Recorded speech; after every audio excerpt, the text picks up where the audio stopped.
So good morning again. Last video हमारी थी transport in plant, transportation in plants.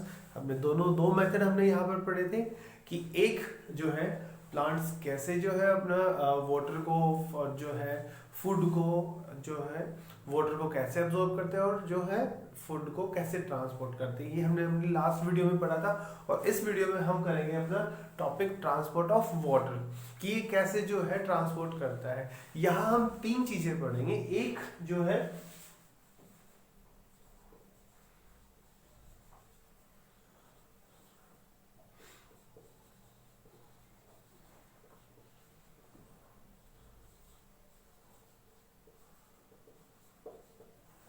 यहाँ हम तीन स्टेप पढ़ेंगे। एब्जॉर्ब्स कैसे कैसे एब्जॉर्ब करते हैं, ट्रांसपोर्ट कैसे करते हैं एंड यूटिलाइज कैसे करते हैं प्लांट वाटर को। ठीक है, एक जनरली से छोटा सा डायग्राम बना लेते हैं जल्दी से।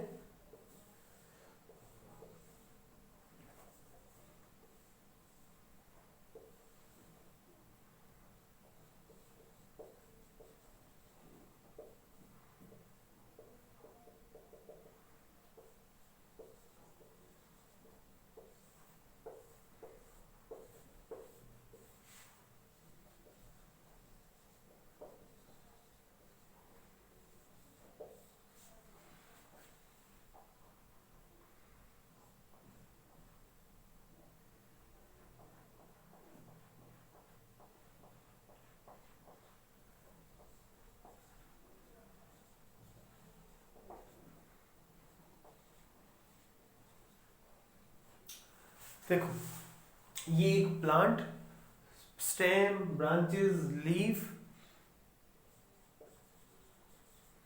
रूट, प्राइमरी रूट और ये रूट हेयर्स को फिर से मैंने जो है मैग्नीफाई करके यहाँ दिखाया। ये रूट मैग्नीफाई करके दिखाई है कि रूट हेयर जो होते हैं वो वाटर को कैसे एब्जॉर्ब करते हैं। ठीक है, लास्ट वीडियो आप देखोगे उसमें आपको पता लग जाएगा कि डिफ्यूजन मेथड और एक्टिव ट्रांसपोर्ट में क्या क्या डिफरेंस होता है। तो कुछ डिफरेंस हम यहाँ पे भी करेंगे, उसी के रिगार्डिंग ही हम फर्स्ट स्टेप करेंगे कि एब्जॉर्प्शन कैसे होता है।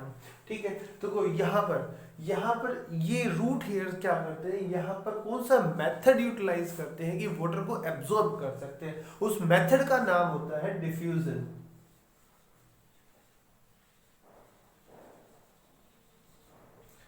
क्या नाम है? Diffusion method. इसकी डेफिनेशन आपको याद होगी डेफिनेटली।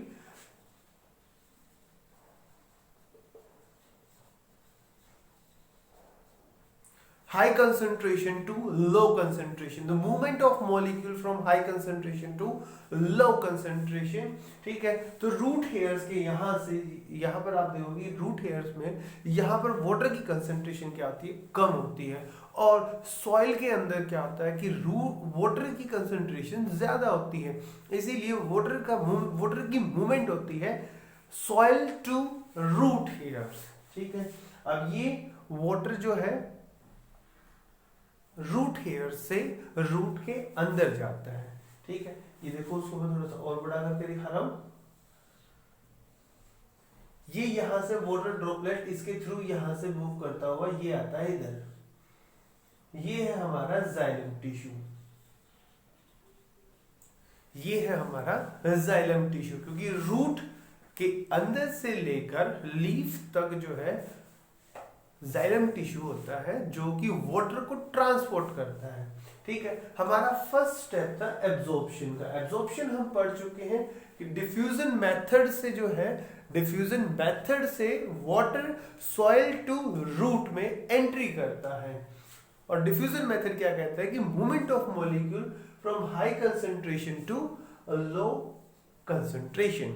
ठीक है, समझ गए आप कि एक तरफ ज्यादा है और दूसरी तरफ कम है, तो हाई टू लो इक्विलिब्रियम करने के लिए लेके आते हैं। ठीक है, और जैसे ही वाटर को ये एब्जॉर्ब कर देते हैं तो फिर जाता है जाइलम टिश्यू के अंदर। अब जाइलम टिश्यू को पढ़ लेते हैं। जाइलम टिश्यू के अंदर कितने पार्ट्स होते हैं?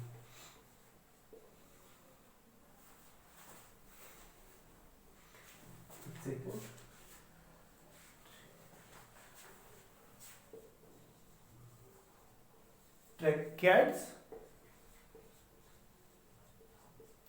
वेसल्स,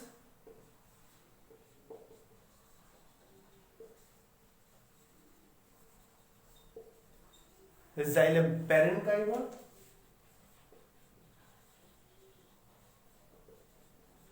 आज मार्कर काम नहीं कर रहा। तो ये 4 पार्ट होते हैं, tracheids, vessels, xylem parenchyma and xylem fibre. ठीक है, क्या होता है कि जैसे ही वाटर को एब्सॉर्ब किया जाता है तो वाटर को ट्रांसपोर्ट कर दिया जाता है इन दो के पास, ट्रैकियाइड्स और वेसल्स के पास। ट्रैकियाइड्स और वेसल्स के पास वाटर को ट्रांसपोर्ट कर दिया जाता है। कहां से कहां तक? From root hairs to xylem tissue. वहां पर क्या चीज मिलती है आपको? ट्रैकियाइड्स और वेसल्स मिलते हैं। अब नेक्स्ट स्टेप क्या होता है? ट्रांसपोर्ट का। ठीक है, आप इससे पिछले वाले वीडियो पे देखोगे तो आपको मिलेगा वहां पर एक्टिव ट्रांसपोर्ट। अब जो ट्रांसपोर्ट होता है ये क्योंकि लॉन्ग रूट होता है, ठीक है, कल इससे पहले वाली वीडियो देखोगे आप बिल्कुल समझ जाओगे कि मैं क्या बात कर रहा हूं। ठीक है, कि ट्रांसपोर्ट होता है, लॉन्ग डिस्टेंस कवर करना होता है, तो यहां पर कौन सा मेथड यूटिलाइज करते हैं? Active transport.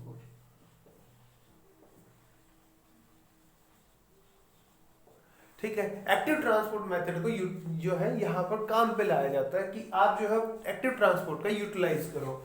ये क्या होता है कि एटीपी बेस होता है। एटीपी क्या होती है? एडिनोसिन ट्राइफॉस्फेट, एक एनर्जी करेंसी होती है, उसके बेस पर ये काम करता है एक्टिव ट्रांसपोर्ट। ठीक है, अब जैसे ही एक्टिव ट्रांसपोर्ट होता है वाटर को जो है फास्टली एक फास्ट तरीके से क्या होता है, रूट से स्टेम, स्टेम से ब्रांच तक पहुंचाया जाता है, ब्रांच से लीफ तक पहुंचाया जाता है। ठीक है, अब नेक्स्ट स्टेप है हमारा यूटिलाइजेशन का। ठीक है, इस यूटिलाइजेशन को इसके बाद देखते हैं होता क्या है।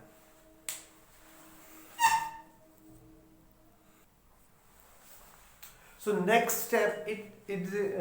step is utilize. How plant utilize water in leaf.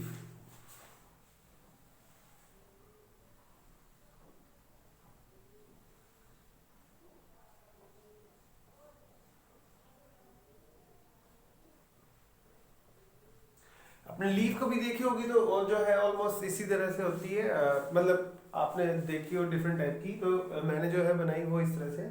ठीक है, क्या होता है कि ये होती है मिड रिब,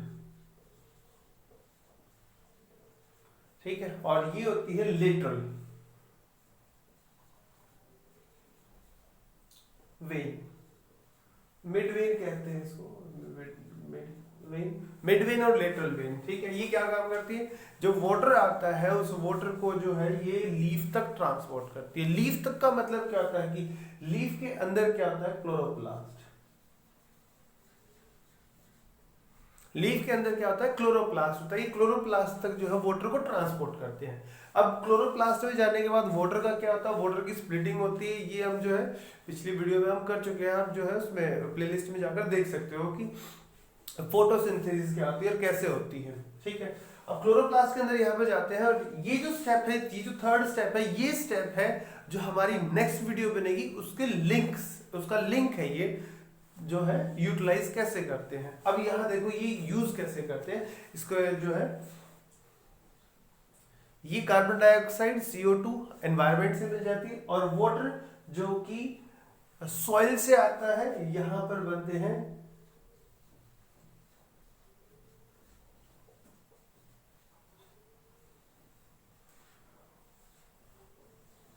ये शुगर जो है हमारी नेक्स्ट वीडियो का पॉइंट है, transport of food.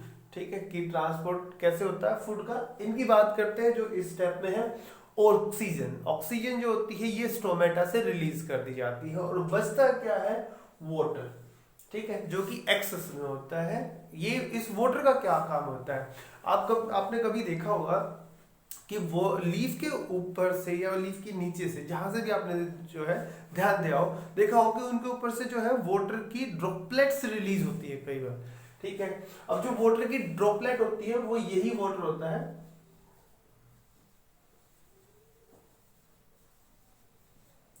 Water droplet. ठीक है, इस वाटर ड्रॉपलेट रिलीजन को कहते हैं इवोपोरेशन।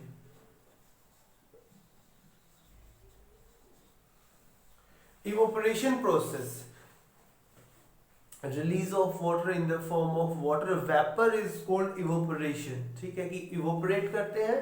ठीक है, एक नेक्स्ट एक और टर्म आती है ट्रांसपीरेशन।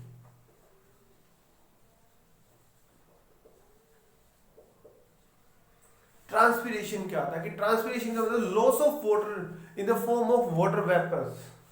वो ड्रॉपलेट्स था, ये वेपर है।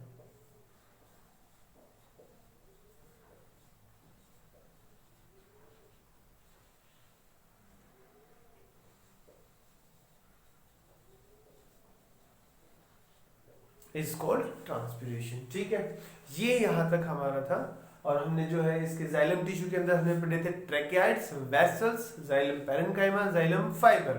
ठीक है, जो ट्रांसपोर्टेशन में हेल्प करते हैं। और जैसे ही ट्रांसपोर्टेशन होता है, जो फिर नेक्स्ट स्टेप आता है यूटिलाइज का, कि प्लांट्स जो है वो कैसे यूटिलाइज करते हैं वाटर को,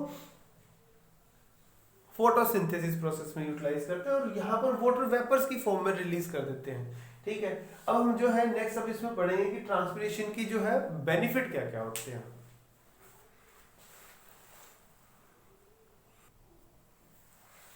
सो नेक्स्ट क्या है, नेक्स्ट ये है बेनिफिट ऑफ ट्रांसपीरेशन, कि ट्रांसपीरेशन के बेनिफिट क्या क्या होते हैं। ठीक है, बेनिफिट क्या क्या है ये सुन लेते हैं। इसके बेनिफिट आप सुनोगे तो आप जो है डेफिनेटली आप प्लांट्स को नहीं काटोगे। ठीक है, क्योंकि हम प्लांट्स को जितना हम प्लांट्स को काटते जा रहे हैं कि वो ग्लोबल वार्मिंग इंक्रीज होती जा रही है। ठीक है, ये आप सुनते हो, एक जनरली एक टॉपिक है, हर एक कंट्री में जो है इसके बारे में बात की जाती है, global warming and global warming. ठीक है, तो हम ट्रांसपीरेशन के जो है बेनिफिट हम पढ़ते हैं। देखो क्या होता है कि फर्स्ट क्या करता है, लोअर द टेम्परेचर। किसका टेम्परेचर लो करता है, प्लांट बॉडी जो है, प्लांट का जो है टेम्परेचर वो जो है क्या करता है, लोअर करता है। उसके सराउंडिंग का टेम्परेचर जो होता है वो कम करता है as compare to surrounding environment. अगर हम किसी आप जो है कभी राजस्थान में जाते हो, आपको कोई पेड़ मिल जाता है, आप जो है भाग के उसके नीचे बैठते हो, आपको रिलीफ फील होता है। आप देखते हो कि साइड में आपका टेम्परेचर 50 प्लस है और आप पेड़ के नीचे आते हैं तो आपका जो है 45 डिग्री सेल्सियस हो जाता है, जिससे आपको जो है रिलीफ फील होता है। वो क्या होता है, यही होता है लोअर द टेम्परेचर। ठीक है, सराउंडिंग टेम्परेचर से पेड़ की नीचे का टेम्परेचर जो है वो कम हो जाता है। दूसरा क्या होता है, मेंटेन इंटरनल प्लांट टेम्परेचर। जैसे हमारे अंदर क्या होता है कि हम पानी पी लेते हैं, ठीक है, अपने बॉडी टेम्परेचर को रेगुलेट कर लेते हैं, स्वेट रिलीज होता है तो भी हम अपने टेम्परेचर को रिलीज कर लेते हैं। लेकिन प्लांट्स में ऐसा कोई जो है प्रोसेस नहीं हो पाती, तो क्या होता है कि वो ट्रांसपीरेशन करके अपने इंटरनल टेम्परेचर को जो है वो रेगुलेट करते हैं। फिर क्या होता है कि बेनिफिट क्या है ट्रांसपीरेशन का, कि फोटोसिंथेसिस होती है। अगर ट्रांसपीरेशन नहीं होता है तो फोटोसिंथेसिस भी स्टॉप हो जाएगी, क्योंकि कोई भी चीज हमारे लिए कोई भी चीज एनीथिंग एल्स क्या होता है कि अगर वो एक्सेस में है तो वो हमारे लिए क्या हो जाती है, पॉइजन बन जाती है। ठीक है, आपने सुना होगा कि डायबिटीज के पेशेंट है, वो शुगर ज्यादा हो जाती है। शुगर ज्यादा होने का मतलब क्या होता है कि उनके ब्लड स्ट्रीम में ग्लूकोज का लेवल इंक्रीज हो जाता है। तो वो जो इंक्रीज हुआ है वो क्या है, टॉक्सिक हो जाता है। तो फोटोसिंथेसिस होती है, वाटर जो है एक्सेस में पहुंचता है तो उसको वो रिलीज करते हैं। लॉस ऑफ एक्सेस वाटर, जिसके बारे में हम भी बात कर रहे थे, कि ये कुछ बेनिफिट होते हैं। ठीक है, प्लांट्स के ट्रांसपीरेशन करने की। ठीक है, और एक इसका ये भी होता है कि जो है सराउंडिंग एनवायरनमेंट को तो ये जो है कूल करते हैं, जो जिसके बारे में बात करते हैं ग्लोबल वार्मिंग। ग्लोबल वार्मिंग को रिड्यूस कर देते हैं, reduce global warming, the most important point. Thank you. ठीक है, वीडियो आपको अच्छी लगती है तो शेयर कीजिए फ्रेंड्स को, सब्सक्राइब जरूर कीजिए। ठीक है, थैंक यू।